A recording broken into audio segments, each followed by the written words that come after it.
Okay, fearless predictions for 2010, Brother Mark. What do you say? Week 1. Okay.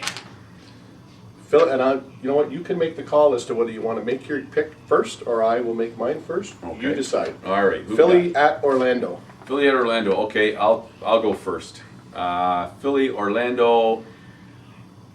Orlando. Any reason or just a Home opener. The guys will be pumped. And the New York Titans were a better team than the Philadelphia Wings last year, and that's why I'm picking them. That's the only reason. I'm going to take Orlando. Pretty much the same reason. Okay. Colorado at Washington. Colorado at Washington.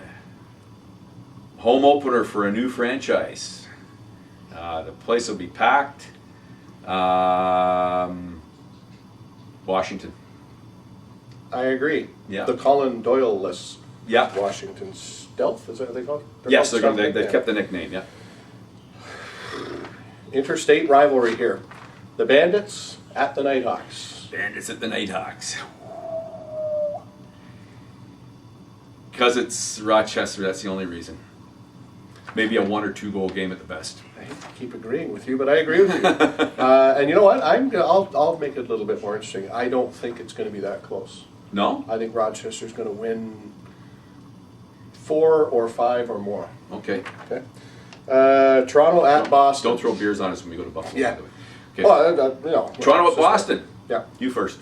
Me first? Mm-hmm. Okay.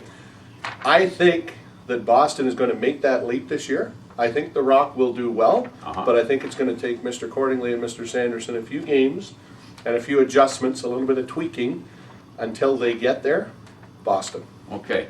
What I heard Troy tell me and another assembly You're going on inside information people now. was that one of the reasons of success last year in Calgary was they have a unique defensive system. Yes. And they've had to reteach all the guys they're left over on the Rock, Stephen Hoare, Campbell, a lot of the guys that they kept on the back end there, this new system, and they're buying into it, and they think it is going to work because, and don't punch me when you see me whip, but the one little weak part we have in Toronto, I believe, is goaltending.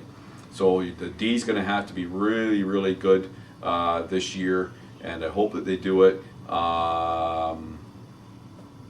Do I go with my heart or do I go with my employer? This is the only thing here. I really don't know. Okay, the Rock by 1. That hurts to say that too, though. The weakness is the goaltending. I don't like to have to say that, but I'm trying to be an honest journalist here, commentator. Well, and you know what? I'm going to just touch on that for a second. Yeah. I mean, 2 years ago, Bob Watson saved what you could say sort of season they did get was because of Bob Watson. Yes. Because the team in front of him was horrid. Yes. Last year, the team was, I guess, coming from horrid, they were a little bit better.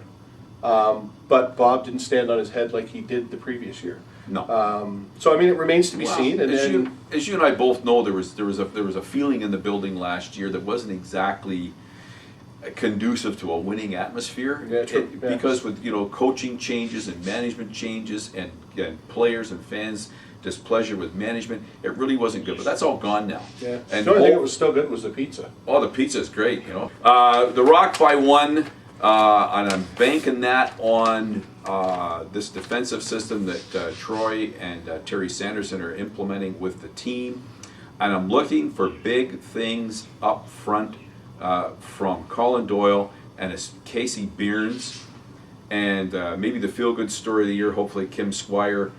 Back from a couple of years out of the game due to personal problems and whatever back there, and I know that they're really high on Kim to provide a bit of a feisty spark a la the Evans brothers in Rochester. So we'll have to see what happens there. Yeah, it is a good story, and I do hope all the best for him. So do I. But I don't think so. Okay. Boston. Sunday afternoon, Minnesota goes to Calgary. Vinny, Calgary. I agree with that. I'm going to stay with Calgary there as well. Those are both 2 teams, though, that as I said earlier, I don't know how to gauge either one of them. Like, I hate to say that, but you could read all the information that you want and go down lineups and past performances of the guys, but this is too unpredictable. Yeah. It's just, what do you do? Maybe in future weeks we'll just flip a coin. I got one right here. Flip a coin. Anyway, so just to recap, I've gone with all 5 home teams this weekend. You've gone with 4 of the 5 home teams, the one visiting team being your Toronto Rock. Right, Toronto Rock. So we'll put this up on the site as well, and everybody out there, again, more than welcome to join in on this. You have until Friday night to put the game, put your requests up.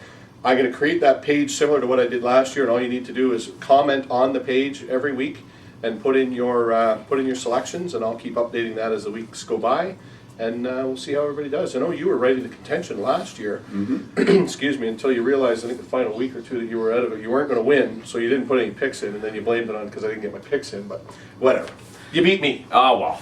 Anyways, a couple of things I want to talk about right at the end here is that the games are TSN2, the 9 Rock games on TV, and if you can't get TSN2 where you live, or you just don't have it by your local cable provider, the games are still on NLL.com. Right. Mike Hancock will be the play-by-play voice for the Rock on those ones, and whomever the local teams have chosen to be their guy, so NLL.com, you can watch all the games. And what I'm going to do, maybe some of you people saw some of the stuff I've done on YouTube for Bowmanville Eagles hockey and a few other things I do. I'm going to produce, along with Gary this year, a YouTube video to show everybody just what goes on behind the scenes at a major pro sports event from a game night operations standpoint. So we're looking forward to that. We're going to have the cameras. I got permission to have the camera up in the booth to shoot some footage of Gary and I as we're doing our thing. I do the announcing. Gary will be to my left, and he takes all the calls from the penalty box and Eating pizza and drinking free pop. And one of the reasons I wanted Gary there too was Gary, with his extensive refereeing background, he'll be able to interpret for me and for you, the fans in the arena, exactly what's going on. Because sometimes they'll blow a whistle in a National Lacrosse League game and leave everybody shaking their head. Yep. And hopefully Gary and I are going to pick that up, and I'll announce that to the crowd, i.e., change of possession, off the ball, interference, rock ball, or Boston ball, or whatever it is, to keep everybody in the loop, and especially for our new fans that are coming to the games as well. Awesome. Great. So, one other thing I want to announce, I did put it up on the site, actually I don't think I put it on the site yet, the charity game that we did last year. Yes. Just wanted to touch on that, the Truly Lacrosse Cares game. We did, I'm pretty sure we announced it anyway, we did raise just over $30,000 last year in that 30-hour game. Excellent. Basically $1,000 an hour. Excuse me, that the proceeds of that did go to Children's Wish Foundation. We were informed that that has granted 3 wishes to terminally ill children. So I know that they were very pleased with that. Congratulations to everybody out there that participated, that sponsored. Thank you very much. Those that donated. We had a lot of local vendors donating food, donating fresh fruit and stuff for the players. It was just a great event. We are doing it again this year. Fantastic. We are not this year, however, supporting Children's Wish. Great debate on that, a little bit of discussion, and we just thought, you know what, there's other great charities out there. Yes, Nothing there is. against Children's Wish at all, and we may go back to that in the future.